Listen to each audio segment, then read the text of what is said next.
Picture China in the 1940s. It was a time of great turmoil and transformation, a nation trying to find its footing after years of conflict. After a long, tough war against Japan, the country was hurting. Cities lay in ruins, and the people were exhausted from years of fighting and hardship. Two powerful groups wanted to run China. The Communists and the Nationalists were locked in a bitter struggle for control. In the north, Mao Zedong led the Communists. He was a charismatic leader who inspired his followers with promises of a new, fairer society.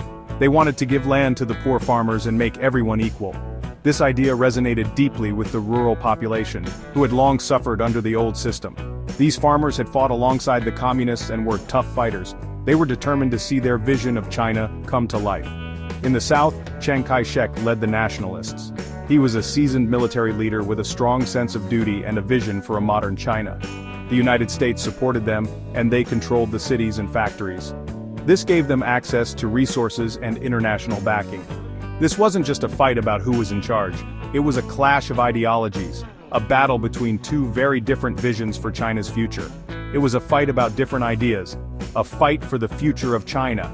Each side believed they were the true path to a better nation.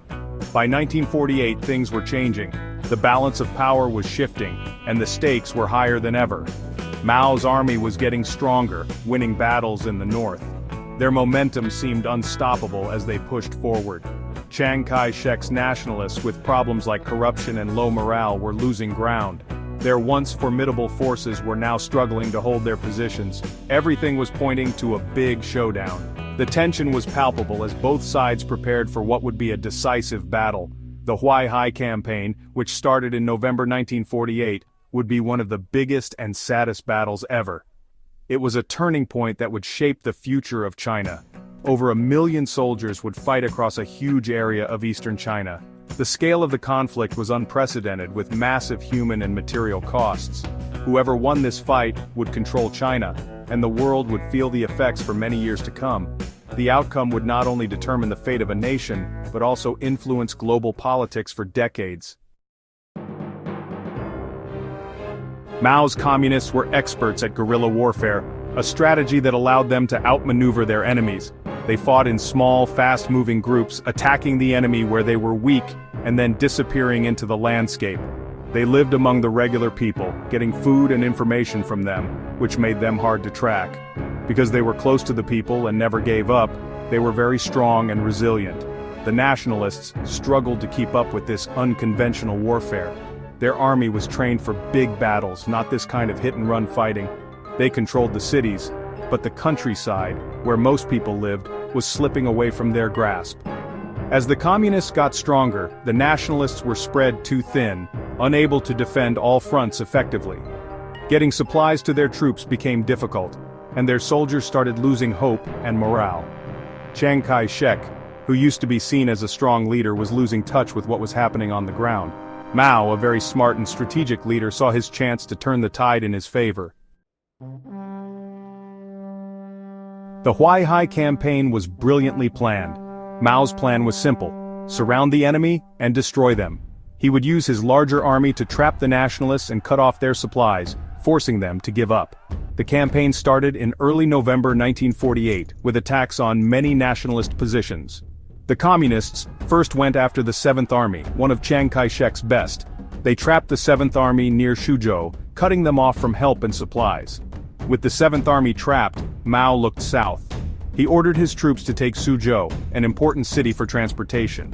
If Suzhou fell, the Nationalists would have a really hard time getting supplies. The next step was clear: take Suzhou and destroy the Nationalists' lifeline. Suzhou was very important. It was a major hub for trains, bringing supplies to the Nationalist troops in the east. If the Communists took Suzhou, they would split the Nationalist army in two, trapping the northern half. The battle for Suzhou was long and bloody. The Nationalists, led by General Huang Wei, fought hard to keep the city. They knew losing it would be a disaster, but the Communists, driven by their belief in their cause, kept attacking. After weeks of fighting, Suzhou fell. It was a huge victory for the Communists. The Nationalists lost many soldiers and lots of equipment. Even worse, they lost their main supply route. Things were looking very bad for Chiang Kai-shek. The Huai Hai campaign, which started in November 1948, ended in January 1949. The Nationalist army was exhausted and losing hope. They were close to falling apart. Chiang Kai-shek knew things were bad and ordered his army to retreat, but it was too late. The communists were everywhere, chasing down the nationalist soldiers. The Nationalist army, which had once seemed unbeatable, was now broken. The Huai Hai campaign was a crushing defeat for Chiang Kai-shek. The communists captured hundreds of thousands of prisoners, tons of weapons, and, most importantly, the support of the Chinese people. The victory at Huai Hai made it possible for the communists to take over China and create the People's Republic of China later that year.